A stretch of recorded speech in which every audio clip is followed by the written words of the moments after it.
स्वर्णोदयदीप्तिम् अखिलभुवनचैतन्यप्रसारम्। నమస్కారం, మన ధర్మం కార్యక్రమానికి స్వాగతం. ఇవాల్టి మన ధర్మం కార్యక్రమంలో మన ధర్మ సందేహాలను నివృత్తి చేసేందుకు మనతో పాటు ఉన్నారు ప్రముఖ ఆధ్యాత్మికవేత్త, ధర్మశాస్త్ర నిపుణులు, మనందరికీ సుపరిచితులైనటువంటి బ్రహ్మశ్రీ డాక్టర్ కాకునూరి సూర్యనారాయణమూర్తి గారు. గురుగారు నమస్కారం. నమస్కారం అమ్మా. గురుగారు, మాసాలలో పాల్గొన మాసానికి ఎంతో ప్రత్యేకత ఉంది. పాల్గొన మాసానికి ఆ పేరు ఎలా వచ్చింది? అర్జునుడికి కూడా మరో పేరు ఫల్గుణుడు అని ఉంది. దీని ప్రత్యేకత ఏమిటి? యదుత్తరే ఫల్గుణీత అని వేద ప్రమాణం. నక్షత్రాల కదలికలకు అనుకూలంగా ఈ మాసాల పేర్లు ఏర్పడి ఉన్నాయి.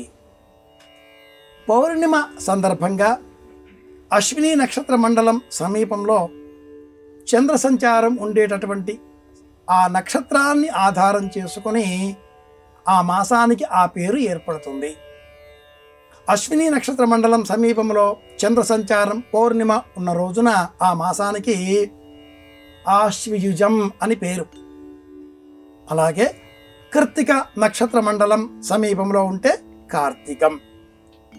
ఇదే క్రమంలో మృగశిర, మార్గశీర్షం, పుష్యమి నక్షత్రం పౌష్యం, మఘా నక్షత్రం మాఘం, ఫల్గుని నక్షత్రం ఫాల్గుణ మాసం. ఈ ఫల్గుని నక్షత్రం ఒకటి కాకుండా రెండుగా వేద ప్రమాణం మనకి వివరిస్తుంది. పుబ్బా నక్షత్రానికి పూర్వ ఫల్గుని, ఉత్తరా నక్షత్రానికి ఉత్తర ఫల్గుని అని పేరు. నక్షత్రాలు 27 అని జ్యోతిషం వివరిస్తుంది. కానీ అభిజిత్తు అనే పేరిట మరిొక నక్షత్ర మండలాన్ని కూడా శాస్త్రం మరింత అవగాహనతో మనం పరిశీలించినప్పుడు ఒక కొత్త విషయాన్ని మన ముందు ఆవిష్కరించే ప్రయత్నం చేస్తుంది. పుబ్బా నక్షత్రం, ఉత్తరా నక్షత్రం, సింహరాశి, కన్యరాశి రెండిటికి సంబంధించిన నక్షత్రాలు ఉన్నాయి. పుబ్బా నక్షత్రం, ఉత్తరా నక్షత్రంలోని 1వ పాదం సింహరాశికి సంబంధించిన విభాగం. ఉత్తరా నక్షత్రంలోని 3 పాదాలు కన్యారాశికి సంబంధించిన విభాగం. కన్యారాశి అమ్మవారికి సంబంధించినది కాగా సింహరాశి కృష్ణ పరమాత్ముడికి సంబంధించినది. అర్జునుడు పుబ్బ నక్షత్రంలో జన్మించినట్లుగా మహాభారతం వివరిస్తుంది.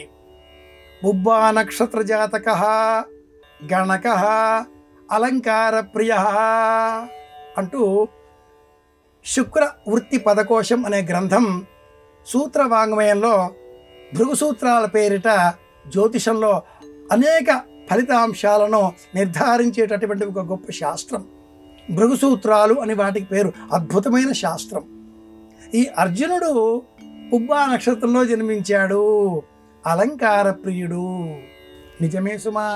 అలాగే స్వంత నిర్ణయాలు తీసుకోలేని పక్షంలో నిరంతరం గురువును ఆశ్రయించి ఉండేటటువంటి జీవం కలవాడు. యోగీశ్వరేశ్వరుడైన కృష్ణుడు లేకపోతే అర్జునుడికి జీవితం లేదు. ఈ క్రమంలో ఈ మాసానికి ఫాల్గుణం అని రావడంలో ఉండేటటువంటి అంతరార్థం అర్జునుని సంబంధంగా కూడా మనం జ్ఞాపకం చేసుకోవాలి. మాఘమాసంతో ప్రారంభమై వివాహాలు పరిపూర్ణంగా అయ్యేటటువంటి మాసం ఫాల్గుణ మాసం. అనేక శుభకర్మలు ఈ మాఘమాసంలో చోటు చేసుకుంటాయి. అర్జునుడు తన విజయయాత్రలకు శ్రీకారం చుట్టిన మాసం కూడా ఈ ఫాల్గుణ మాసమే అని మనకు మహాభారతం వివరిస్తుంది. ఈ నేపథ్యంలో అర్జున, ఫల్గుణ, పార్థ, కిరీటి, శ్వేషవాస, భీభత్స, అనంతజ ఇలా ఉండేటటువంటి ఆ దశవిధ నామాలలో ఈ ఫల్గుణ అన్న పేరు రెండవది. ఈ మాసం కారణంగానే ఏర్పడింది. విజయం సాధించిన అర్జునుడి విజయయాత్రకు ఒక స్ఫూర్తిదాయకంగా ఈ మాసాన్ని ఫాల్గుణ మాసం అని సంప్రదాయం గుర్తించింది. ఈ మాసంలోనే చంద్ర సంచారం పౌర్ణిమ సంబంధంగా ఈ పుబ్బ లేక ఉత్తర ఈ నక్షత్రాలలో ఉండే సమయం కనుక ఈ మాసానికి ఇంత ప్రాశస్త్యం, ఇంత ప్రత్యేకత. ఈ మాసంలో భగవద్గీత పారాయణం చేసిన, భగవద్గీత గ్రంథాన్ని ఆ గ్రంథాన్ని చదివే విషయంలో ఆసక్తి గల వారికి బహుమానంగా అందించిన మేలు కలుగుతుంది. అర్జునుని గీతోపదేశం అనే చిత్రపటాన్ని ఈ ఫాల్గుణ మాసంలో విద్యార్థులకు బహుమానంగా అందిస్తే కూడా వారికి మంచి చదువు వస్తుంది అని కూడా పరిహార విజ్ఞాన శాస్త్రం ప్రత్యేకంగా తెలియజేస్తుంది. గీతోపదేశం పొందవలసిన మాసం ఫాల్గుణ మాసం కూడా, ఇది విశేషం. గురుగారు, అక్షరాభ్యాసం చేయించేటప్పుడు తొలిసారిగా ఏ అక్షరాలను రాయిస్తారు? ఆలను రాయిస్తారా, ఇంకేదైనా రాయిస్తారా? అక్షరాభ్యాసం అనగానే సంస్కారాలను స్మరించుకోక తప్పదు. సనాతన సంప్రదాయంలో అక్షరాభ్యాసం ఒక సంస్కారం కాదు. పూర్వం ఉన్నటువంటి ఈ సంస్కారాలు 48 కనీసంలో కనీసంగా 15, 16 మనం పాటించేటటువంటి క్రమంలో అక్షరాభ్యాసం లేదు. గర్భాధానము, సీమంతము, పుగుంసవనము, జాతకర్మ, నామకర్మ, అన్నప్రాశన, చౌలము, ఉపనయనము, ఇది 8వది. దేవస్యత్వ సవితుః ప్రసవ ఉపనయేసౌ. మరి అక్షరాభ్యాసం ఎలా వచ్చింది? శృతి అంటే విని నేర్చుకునే విద్య.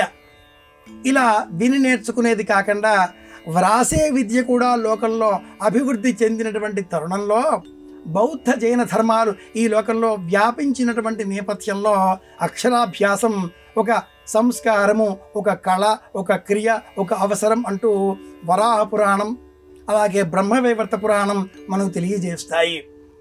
ప్రత్యేకంగా పరాశర స్మృతిలో, మనుస్మృతిలో కూడా అక్షరాభ్యాసానికి సంబంధించిన కొన్ని దృష్టాంతాలు ఉన్న కారణం చేత పూర్వం లేనప్పటికీ, గృహ్య సూత్రాలలో లేనప్పటికీ ధర్మసూత్రాలలో ఉన్న కారణంగా స్వీకరించింది ఈనాటి లోకం.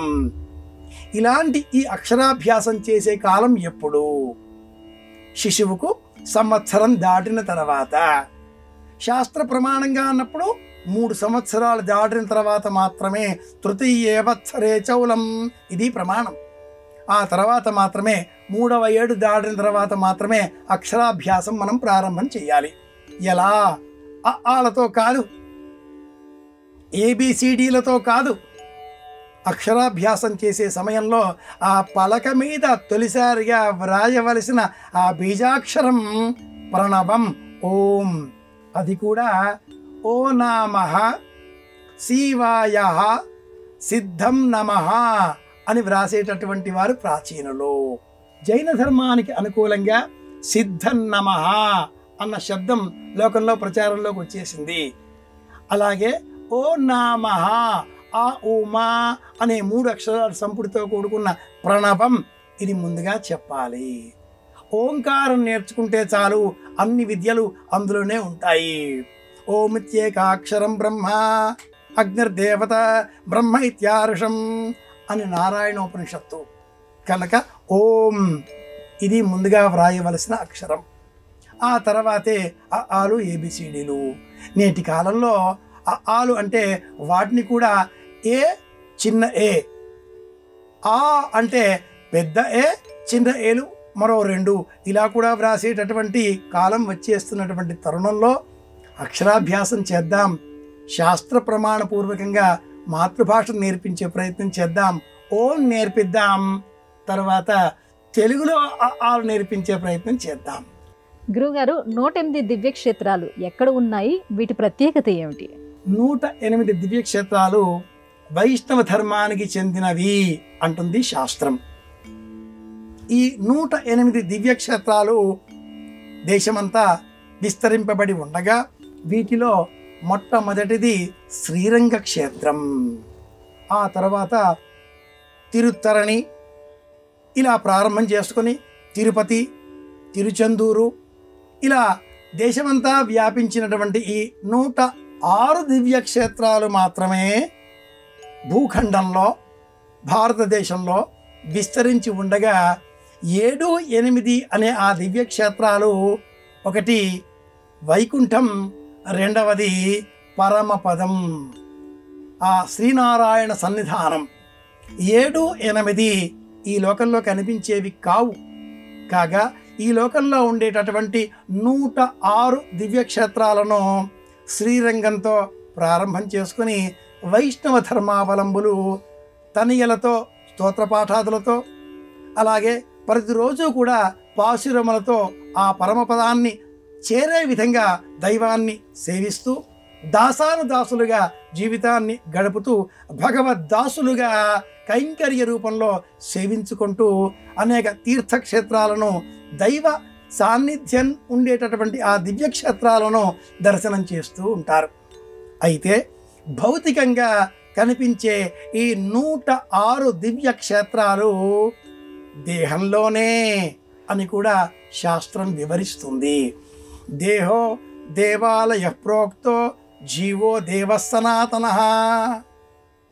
ఆలయాలకు వెళుతున్నాం, శరీరాన్ని తీసుకువెళుతున్నాం, మనస్సు కాదు కదా.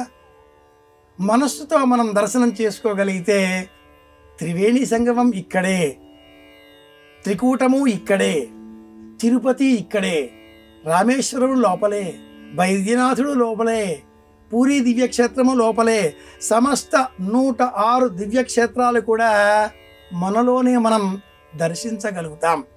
ఆండాళ్ జన్మించిన దివ్యక్షేత్రం విల్లిపుత్తూరు ఈ 106లో ఒకటి. శ్రీరంగ క్షేత్ర దర్శనం, విల్లిపుత్తూరు క్షేత్ర దర్శనం, సమస్త దివ్యక్షేత్రాలను దర్శించిన పుణ్యఫలం తిరుపతిలో స్వామిని చూస్తే లభిస్తుంది అని కూడా కళాపూర్ణోదయకర్త పింగళ సూరన వర్ణించి ఉన్నాడు. 106 దివ్యక్షేత్రాలు ఈ లోకంలో వ్యాపించి ఉండగా 7-8 దివ్యక్షేత్రాలు వైకుంఠం పరమపదం ఇలా చెప్పుకోవాలి. గురుగారు, ఇక మరో సందేహం. కాకి శనిదేవునికి వాహనంగా చెప్తారు. శనిదేవునికే కాకుండా మరి ఇంకెవరికైనా కాకి వాహనంగా ఉందా? సనాతన సంప్రదాయం పౌరాణిక విజ్ఞానాన్ని అందిస్తూ దేవతలకు కూడా అనేక వాహనాలు, దిక్పాలకు కూడా వాహనాలు అంటూ మనకు తెలియజేస్తుంది. ఈ పురాణ విజ్ఞానం ఎటువంటిది అంటే సమస్తమైన భారతీయ ఇతిహాసాలకు, చరిత్రలకు, జ్ఞానానికి, విజ్ఞానానికి ప్రతీక. ఈ పౌరాణిక విజ్ఞానంలో ఇంద్రాది దిక్పాలకులకు వాహనాలున్నాయి. మనకు తెలిసి ఇంద్రుని వాహనం ఐరావతం. అదేవిధంగా శనిదేవుడికి వాహనం కాకి అన్నప్పుడు ఈ దిక్పాలకులలో శని దిక్పాలకుడు కాడు, ఒక గ్రహం. ఈ గ్రహానికి సంబంధించి, శనిదేవునికి సంబంధించి కాకి మాత్రమే వాహనం కాకుండా గద్ద, నెమలి, ఒంటె, ఏనుగు, గుర్రం ఇలా 9 ప్రాణాలను శనిదేవుడికి వాహనాలుగా శని చాలీస వివరిస్తుంది. మనకు తెలిసి శనిదేవుడి వాహనం అనగానే కాకి మనం ప్రత్యక్షంగా గమనిస్తూ ఉంటాం. ఈ కాకి ఇంకెవరికైనా వాహనంగా ఉన్నదా అన్నప్పుడు నిరుతి దిగ్భాగాధిపతికి కాకి వాహనం. తూర్పు దిక్కుకు అధిపతి ఇంద్రుడు ఐరావతం, ఆగ్నేయ దిక్కుకు అధిపతి అగ్నిహోత్రుడు పొట్టేలు, దక్షిణ దిగ్భాగానికి అధిపతి యముడు మహిషము, నిరుతి దిగ్భాగానికి నిరుతి వాహనం కాకి, పడమర దిగ్భాగానికి అధిపతి వరుణుడు మొసలి, వాయవ్య దిగ్భాగానికి అధిపతి వాయువు, ఆయన వాహనం జింక లేడి, ఉత్తర దిగ్భాగానికి అధిపతి కుబేరుడు, అతడి వాహనం మనమే మనుష్యులమంతా నరవాహనుడు, ఈశాన్య దిగ్భాగానికి అధిపతి ఈశానుడు, ఈశాన్యుడి వాహనం నంది. కనుక కాకి ఎవరి వాహనం? నైరుతి దిగ్భాగాధిపతికి వాహనం. ఇది సమాధానం. గురుగారు, వీధిపోటు అనేది చాలా ప్రమాదకరమైనదిగా వాస్తుశాస్త్రం చెప్తూ ఉంది. అయితే శుభకరమైనటువంటి వీధిపోటు కూడా ఉంటుందా? ఎందుకుంటారు తల్లి, శుభాశుభాలు రెండూ ఉంటాయి. ఏ గ్రహం కూడా ఎలా సంపూర్ణ శుభం, సంపూర్ణ అశుభం ఇవ్వదో, కలిపి ఇస్తాయో, అదేవిధంగా దిక్కులు, దిక్పాలకులు, అధిపతులు, ఆ దిక్కులలో ఉండేటటువంటి వీధిపోటు తదితర వాస్తు సంబంధిత అంశాలు కూడా మంచి చెడు కలిపే ఇస్తాయి. శుభం కలిగించేటటువంటి వీధిపోటు అన్నప్పుడు ఈశాన్య దిగ్భాగం వైపుగా ఉండేటటువంటి వీధిపోటును ముందుగా ప్రస్తావన చేసుకోవాలి. వీధిపోటు అంటే ఏమిటి? ఇంటికి సంబంధించి తూర్పు వైపుగా ప్రధాన వీధి ఉన్నప్పుడు ఆ ప్రధాన వీధికి ఉపవీధిగా తూర్పు వైపు నుంచే చిన్న చిన్న రహదారులు వచ్చి ఈ ప్రధాన రహదారికి బోరులుగా కలిసేటటువంటి సమయంలో ఆ బారుగా వచ్చే ఉపదారి ప్రధాన దారికి కలిసేటటువంటి దిక్కు మన గృహానికి ఈశాన్యమైనప్పుడు ఇది శుభం కలిగించేది. ఆ ఇంటికి నాయకత్వ లక్షణాలు ఉంటాయి. ఇంట్లో ఉండేటటువంటి వారికి నాయకత్వ లక్షణాలు శోభిస్తాయి, పదవులు లభిస్తాయి. ఇంటికి ఈశాన్యం వీధిపోటు లాభదాయకం. అందులోనూ తూర్పు ఈశాన్యం వీధిపోటు అద్భుతమైన పదవీ యోగాన్ని కలిగిస్తుంది. అలాగే తూర్పు ఆగ్నేయం వైపు ఉండే వీధిపోటు ఇంట్లో ఉండే మహిళలకు అనారోగ్యాన్ని కలిగిస్తుంది. ఇంటికి దక్షిణం వైపు వీధి ఉన్న సమయంలో దక్షిణానికి సంబంధించి ఆగ్నేయంగా ఉండేటటువంటి వీధిపోటు మహిళలను ఆ ఇంట్లో ఉండకుండా చేస్తుంటుంది. ఇది నష్టం కలిగించే వీధిపోటు. అదేవిధంగా నైరుతి దిగ్భాగంలో దక్షిణం నైరుతి వైపుగా ఉండేటటువంటి వీధిపోటు యజమానికి దుఃఖం కలిగిస్తుంది, అప్పుల బాధ పెంచుతుంది. పడమర వైపుగా ఉండే నైరుతి దిగ్భాగానికి సంబంధించిన దిక్కులో వచ్చే వీధిపోటు యజమానికి అనారోగ్య సూచకంగా మారుతుంది. అలాగే పడమర వైపున ఉండేటటువంటి వాయవ్య దిగ్భాగానికి సంబంధించిన వీధిపోటు ఆ ఇంట్లో ఉండే సంతానానికి విదేశీ యోగాలు, విదేశాలలో గొప్ప గొప్ప ఉద్యోగాలు, లాభదాయకంగా ఉండే సంపదను సృష్టిస్తుంది. ఉత్తరం వైపుగా ఉండేటటువంటి వాయవ్య దిగ్భాగానికి సంబంధించిన వీధిపోటు ఆ ఇంట్లో ఉండే సంతానానికి విదేశాలలో వివాహాలు, స్థిర నివాసాలు, అద్భుతమైనటువంటి ప్రయోజనాలు, తిరిగి ఇంటికి రాకుండా కలకాలం అక్కడే ఉండే అవకాశాలు వీటిని కలిగిస్తుంది. అలాగే ఉత్తరం వైపుగా ఉండే ఈశాన్య దిగ్భాగపు వీధిపోటు ఇంట్లో ఉండే వారికి కలకాలం ఆహారాన్ని సమృద్ధిగా అందిస్తుంది, ఏ లోపము చేయదు. ఇలా 8 వైపులుగా ఉండే దిక్కులలో ఉండే వీధిపోట్లను మనం గమనించినప్పుడు తూర్పు ఈశాన్యపు వీధిపోటు, ఉత్తరం ఈశాన్యపు వీధిపోటు ఈ రెండే లాభదాయకం. వాయవ్య దిగ్భాగానికి సంబంధించిన వీధిపోటు 2 వైపులలో కూడా మేలుగా కనిపించినప్పటికీ సంతానం ఆ ఇంట్లో ఉండకుండా దూరంగా ఉండేలాగున చేస్తుంది. ఎక్కడ ఉన్నా పర్వాలేదులే అనుకునే వారికి ఈ వీధిపోటు కూడా లాభదాయకమే. ఇలా చూసినప్పుడు వీధిపోట్లు 2 రకాలుగా ఉంటాయి. లాభం కలిగించేవిగాను, నష్టం కలిగించేవిగాను ఉంటాయి. ఏది లాభమో ఏది నష్టమో మనం నిర్ణయించుకోవాలి. ఇది అంశం. గురుగారు, ఆర్థికపరమైనటువంటి నష్టాలు, కష్టాలు తొలగించుకోవటానికి మార్గాలు ఏమైనా ఉన్నాయా? అందరికీ చిక్కులే ఉన్నాయి. కలియుగ ప్రత్యక్ష దైవం శ్రీ వెంకటేశ్వర స్వామి వారు తన కళ్యాణం జరుపుకోవడం కోసం 14 లక్షల రామ ముద్రికలను ఈ కలియుగ దోషాన్ని అనుసరించి కుబేరుడి వద్ద అప్పుగా తీసుకున్నట్లుగా కూడా మనం చదువుకుంటూ ఉంటాం. అప్పు సహజం, అప్పు చేయడం తప్పు కాదు. అయితే ఆ అప్పు మళ్ళీ సకాలంలో తీర్చాలి. ఎలాంటి వారికైనా కూడా రుణాలు ఉంటాయి. రుణం కృత్వా ఘృతం పిబేత్ అని ఒక శాస్త్రం ప్రమాణం. అప్పు తప్పు కాదు, అప్పు చెయ్యాలి. అయితే ఆ అప్పును సకాలంలో తీరుస్తూ ఉండాలి, మళ్ళీ అప్పు చేస్తూ ఉండాలి. ఇది ఒక శాఖ చంక్రమణం. వృత్తం తర్వాత వృత్తంలాగా మనం చేస్తూ ఉండాలి, తీరుస్తూ ఉండాలి, చేస్తూ ఉండాలి, తీరుస్తూ ఉండాలి. ఇలా కాకుండా ఒక్కొక్కసారి మనం అప్పు చేశాం, చెల్లించే అవసరం ఏర్పడింది, చెల్లించే శక్తి లేదు. మనం ఎవరికో అప్పు ఇచ్చి ఉన్నాం, మన డబ్బు మనకి తిరిగి రావడం లేదు. ఆ డబ్బు వస్తే ఈ చెల్లింపులు చేయగలుగుతాం. ఆ డబ్బు రావడం లేదు, ఈ చెల్లింపులు అలాగే ఉన్నాయి. ఇది రుణానికి సంబంధించిన సమస్య. ఇలాంటి సమస్య వచ్చినప్పుడు పరిష్కార మార్గం, పరిహార మార్గం సులభంగా ఏదైనా ఉందా అని పలువురు అడుగుతూ ఉంటారు. రుణ విమోచన అంగారక స్తోత్రం, శ్రీ గణేశ రుణం చెంది అనే మంత్రాలను చదువుతూ ఉండడం, లేదా కుజ స్తోత్రం, శ్రీ వెంకటేశ్వర దీపారాధన, శనగలు దానం ఇవ్వడం, శనగలు, పసుపు, కుంకుమ, ఇనపమేకు ఎరుపు వస్త్రంలో మూటగా కట్టి వెంకటేశ్వర సన్నిధిలో ఉంచి రోజు అక్షింతలు పుష్పాలు వేసి నమస్కరిస్తూ ఉండడం, రావుకాలంలో దీపాలు వెలిగించడం, ఇలా అనేక ప్రత్యామ్నాయ మార్గాలలో పరిష్కారాలు సూచిస్తూ ఉంటారు. మనం పాటిస్తూ ఉంటాం. అయినా కూడా ఇంకా అప్పులున్నాయి. అప్పులలో నుంచి, ఈ తిప్పలలో నుంచి తప్పులు లేకుండా ఎలా బయటపడాలి అన్నప్పుడు అద్భుతమైన మార్గాన్ని ధర్మసూత్రం వివరిస్తుంది. అదేమిటి అంటే, శుక్రవారం ఉదయం తప్పనిసరిగా గడపను పాలతో కడగాలి. అది కూడా పచ్చి పాలతో. కాగబెట్టనటువంటి ఆవు పాలతో గడప కడిగి, ఆ తదుపరి పసుపు రాచి, పసుపు కుంకుమల చేత అలంకరించి, బియ్యం పిండితో ముగ్గు వేసి యథాశక్తి మహాలక్ష్మిని స్తోత్రం చేసినట్లయితే గడపని ఇలా పాలతో కడిగినందువలన ఇంటిలో ఉండేటటువంటి వారికి మానసిక ప్రశాంతత ఏర్పడుతుంది.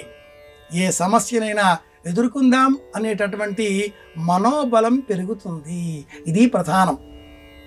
తడిసిన ఆ పసుపుతో కూడుకున్న పాల సంబంధంగా వచ్చేటటువంటి వాసన కారణంగా ఆ ఇంటికి చల్లని నల్లని చీమలు ఆశ్రయం పొందే నిమిత్తమే బారులుగా వచ్చేస్తాయి.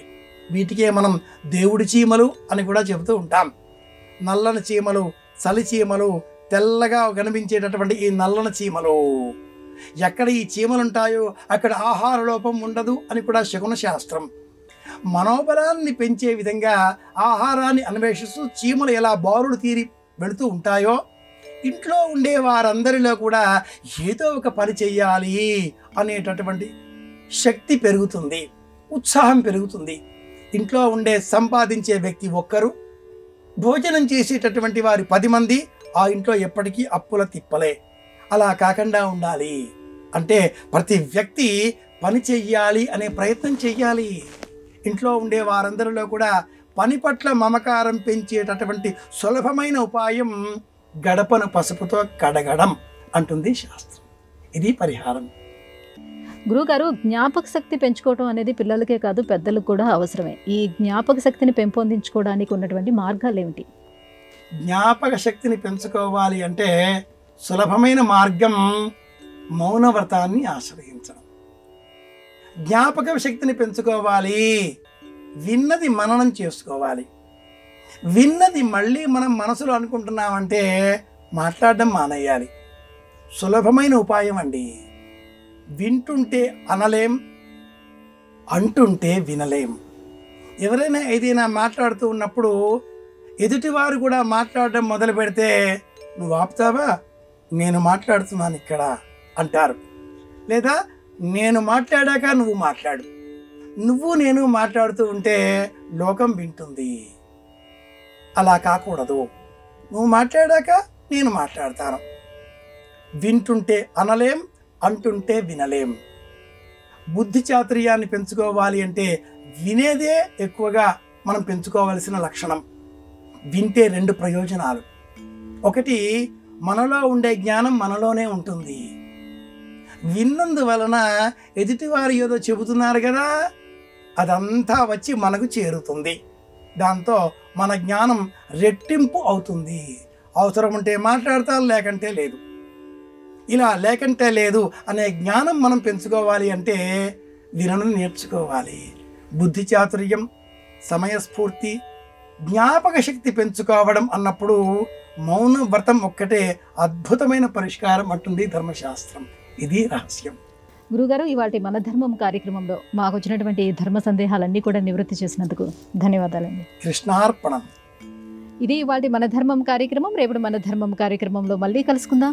నమస్కారం. ఈ కార్యక్రమాన్ని తిరిగి చూడాలనుకుంటే www.youtube.com/ETV Life Spiritual లో చూడవచ్చు.